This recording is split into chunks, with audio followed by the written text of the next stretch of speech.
Hello दोस्तों, खेराड़ classes में आप सभी का स्वागत है। आज हम आपके लिए नया वीडियो लेकर आए हैं जिसमें हम यह देखेंगे कि बीएड या डीएलएड का फाइनल लेसन प्लान कैसे तैयार करें। तो आइए दोस्तों देखते हैं। इसमें हमारा प्रकरण यहाँ पर मैं संधि के ऊपर बताऊंगा। आप किसी भी विषय वस्तु के ऊपर फाइनल लेसन तैयार कर सकते हो। मैं मेन चीज़ बताऊँगा। ये फर्स्ट पेज में जो नॉर्मल चीज़ें हैं ये आप अपने हिसाब से अपने अपने कॉलेज या अपने अपने जिस स्कूल में आप फाइनेंशन तैयार कर रहे हो वहाँ के नाम से तैयार कर सकते हैं। जैसे यहाँ पर मेरा नाम लिख रखा है, यहाँ पर मेरा सब्जेक्ट हिंदी है, आप यहाँ पर अपना लिखना। यहाँ पर मेरा प्रकरण व्याकरण है, संधि है, तो वहाँ आप अपने हिसाब से लिखना। ये इसके सामान्य उद्देश्य होंगे। तो यहाँ पर आप सब अपने अपने हिसाब से लिख सकते हैं दोस्तों। तो आइए दोस्तों आगे देखते हैं हम।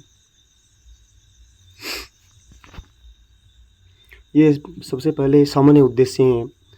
विद्यार्थियों को हिंदी भाषा समझने योग्य बनाना, विद्यार्थियों को व्याकरण के नियमों का ज्ञान कराना, विद्यार्थियों को भाषा का शुद्ध रूप में पहचान समर्थ बनाना, विद्यार्थियों को हिंदी वर्णों की उत्पत्ति एवं शब्दों के विभिन्न रूपों में परिचित कराना, विद्यार्थियों की हिंदी भाषा में ध्वनित्व एवं उच्चारण से अवगत कराना, छात्रों को तर्क शक्ति एवं रचनात्मक प्रकृति का विकास करना। सामान्य उद्देश्य के बाद विशिष्ट उद्देश्य आएंगे, तो उसमें लिखेंगे हम विद्यार्थी स्वर संधि का प्रत्याशमन कर सकेंगे, विद्यार्थी स्वर संधि में कठिनाइयों का वर्गीकरण कर सकेंगे, विद्यार्थी स्वर संधि के विभिन्न प्रकारों की तुलना कर सकेंगे, विद्यार्थी स्वर संधि का निष्कर्ष निकाल सकेंगे व वर्गीकरण कर सकेंगे। उसके बाद आएगी शिक्षक सहायक सामग्री। शिक्षक सहायक सामग्री में दोस्तों हम कक्षा में उपयोगी समस्त वो चीज़ें ले सकते हैं जो हम वहाँ पर शिक्षण करते समय जो हमारी सहायता में काम आती है। जैसे चार्ट, संकेतक, लपेट प्लग, या कोई आप मॉडल ले जाते हो तो मॉडल, ये चीज़ें शिक्षण सहायक सामग्री में आएगी। उसके अलावा पूर्व ज्ञान, विद्यार्थी संधि एवं संधि के प्रकार से परिचित हैं। उसके बाद आएगा दोस्तों प्रस्तावना। प्रस्तावना में दोस्तों 4 या 5 क्वेश्चन ऐसे क्वेश्चन तैयार करने हैं जिसके उत्तर से अगले वाला प्रश्न स्टार्ट हो, जिसके आंसर से अगले वाला प्रश्न स्टार्ट हो। जैसे यहाँ पर हमारा पहला प्रश्न है, हिंदी वर्ण में कितने प्रकार, हिंदी में वर्ण कितने प्रकार के होते हैं। तो यहाँ पर छात्रों की तरफ से क्रिया होगी कि स्वर व व्यंजन। तो इन्हीं शब्दों से हम अगला प्रश्न उठाएंगे कि कुछ स्वर वर्णों के नाम बताओ। तो छात्र प्रतिक्रिया देंगे आ, ई, ओ, ए आदि। तो ए किन स्वरों से मिलकर बनाए, तो अ व ई से मिलकर बनाए। अ ई में कौन सी संधि होगी, तो स्वर संधि। स्वर संधि को विस्तार से बताइए। तो यहाँ पर बालक अटक जाएंगे और ये हमारा समस्यात्मक प्रश्न होगा। उसके बाद हमें उद्देश्य कथन रखना होगा। प्रिय विद्यार्थियों, आज हम स्वर संधि के विषय में विस्तार से अध्ययन करेंगे। उसके बाद हम प्रस्तुतिकरण स्टार्ट करेंगे जहाँ पर हमारा शिक्षण बिंदु होगा स्वर संधि का कार्य, स्वर संधि का अर्थ। और विकासात्मक प्रश्न के रूप में पहला प्रश्न पूछेंगे, संधि किसे कहते हैं। तो छात्रों की तरफ से क्रिया होगी, 2 वर्णों के मेल से जो विकार उत्पन्न होता है या परिवर्तन होता है उसे संधि कहते हैं। इस चीज़ को हम श्याम पट पर भी लिखेंगे क्योंकि साथ के साथ हमें श्याम पट कार्य भी करते रहना है। दूसरा प्रश्न होगा हमारा कि संधि कितने प्रकार की होती है। तो बालक जवाब देंगे कि संधि 3 प्रकार की होती हैं, स्वर संधि, व्यंजन संधि और विसर्ग संधि। यहाँ पर तीसरा प्रश्न होगा हमारा कि स्वर संधि किसे कहते हैं। तो यहाँ पर बालक रुक जाएंगे और ये हमारा समस्यात्मक प्रश्न होगा। और फिर हम स्वर संधि के बारे में बालकों को विस्तार से समझाएंगे और यहाँ पर बालक चुपचाप सुनेंगे। जब 2 वर्णों के मेल से विकार उत्पन्न होता है तो वह स्वर संधि कहलाता है। जैसे उदाहरण देना में विद्यार्थी प्लस अर्थी विद्यार्थी, गुण प्लस अनुरागी गुणरागी, विद्या प्लस आलय विद्यालय, हिम प्लस आलय हिमालय। ऐसे कुछ उदाहरण देने हमें बच्चों के सामने जिससे बच्चे तरह से समझ पाएंगे। और यही कार्य हम श्याम पट पर लिख कर करेंगे क्योंकि बच्चे श्याम पट के माध्यम से चित्र समझ पाएंगे। उसके बाद स्वर संधि के प्रकार बताएंगे हम दोस्तों कि स्वर संधि कितने प्रकार की होती हैं। तो स्वर संधि 5 प्रकार की होती है और इसी 5 प्रकारों को हम किसी चार्ट द्वारा भी बना सकते हैं, चार्ट द्वारा भी समझा सकते हैं क्योंकि हम चार्ट के माध्यम से बच्चे देखेंगे तो अच्छी तरह समझ पाएंगे। चार्ट में हम अलग अलग रंगों का प्रयोग भी कर सकते हैं, तो इससे क्या बच्चों को थोड़ा आकर्षण लगती है। फिर यहाँ पर हमारा बोधात्मक प्रश्न होगा कि स्वर संधि कितने प्रकार की होती हैं, किन्हीं 2 के नाम बताइए। इससे क्या होगा, बालक रुचि के साथ हमारे साथ बने रहेंगे। फिर समापन कथन में हम दोस्तों आज हमने संधि विषय वस्तु को अच्छी तरह समझा तथा वर्णों के माध्यम से शब्द बनाने की प्रक्रिया को समझा। फिर उसके बाद दोस्तों में पुनरावृत्ति प्रश्न लेने हैं जिसमें हम पहला प्रश्न रखेंगे कि स्वर संधि किसे कहते हैं। स्वर संधि किसे कहते हैं।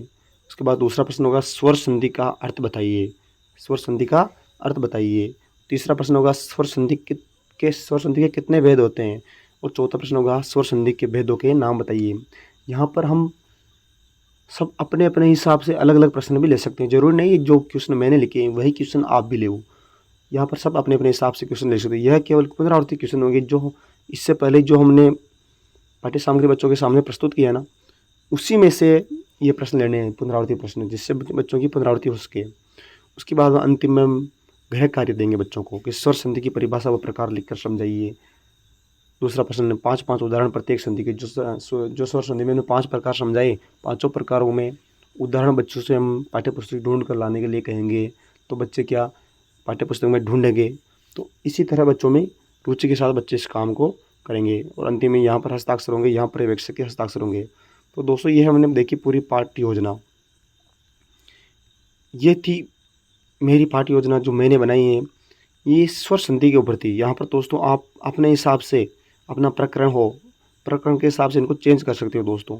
यहाँ पर मेरा प्रकरण व्याकरण में संधि था, यहाँ पर अगर आपका अलग हो तो उसी प्रकरण के हिसाब से सामान्य उद्देश्य सेट होंगे, उसी के हिसाब से विशिष्ट उद्देश्य होंगे, सभी उसी के हिसाब से ही होंगे। शिक्षण सहायक सामग्री लगभग सभी में कॉमन होती है दोस्तों। शिक्षण सहायक सामग्री में ज़्यादा अंतर नहीं आता है। पूर्व ज्ञान जो हम जिस टॉपिक को हम पढ़ाने जा रहे हैं, जिस विषय को हम पढ़ाने जा रहे हैं, उससे संबंधित छात्रों में पूर्व ज्ञान होगा।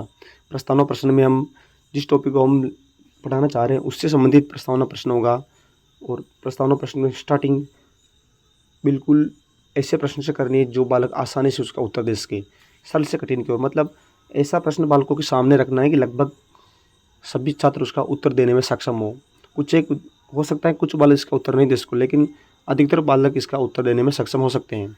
ऐसे बालकों से हम शुरुआत कर सकते हैं। तो प्रस्तावना प्रश्न में हमारा पहला प्रश्न बिल्कुल सरल प्रश्न पूछना है और उससे जो हमें उत्तर प्राप्त हुआ है उसी उत्तर से हमें अगला प्रश्न का निर्माण करना है। उसी उत्तर में जो शब्द आए हैं उनसे हमें अगले प्रश्न का निर्माण करना है। उसके बाद उद्देश्य कथन होगा। उसके बाद प्रस्तुतिकरण। यहाँ पर प्रस्तुतिकरण में विकासात्मक प्रश्न होंगे, तो यहाँ पर जो हम टॉपिक लेना चाहते हैं उस टॉपिक के हिसाब से यहाँ पर प्रश्न सेट करेंगे हम। उसके बाद ये श्याम पटकारी है, कोई सा भी टॉपिक लो सब में आएगा। इस प्रस्तुतिकरण को हम अपने टॉपिक के अनुसार दोस्तों लंबा भी कर सकते हैं, क्योंकि कुछ टॉपिक में व्याख्यान की ज़्यादा ज़रूरत होती है तो वहाँ पर लिखने की आवश्यकता कम होती है। और कुछ टॉपिक ऐसे होते हैं दोस्तों जिनको श्याम पट के माध्यम से समझाने की आवश्यकता ज़्यादा होती है। तो उस हिसाब से हम प्रस्तुतिकरण को कम या ज़्यादा बढ़ा भी सकते हैं, कम भी कर सकते हैं। अपनी आवश्यकता अनुसार इसे बढ़ा या घटा सकते हैं। तो ये दोस्तों हमारा फाइनल लेसन तैयार है। धन्यवाद दोस्तों।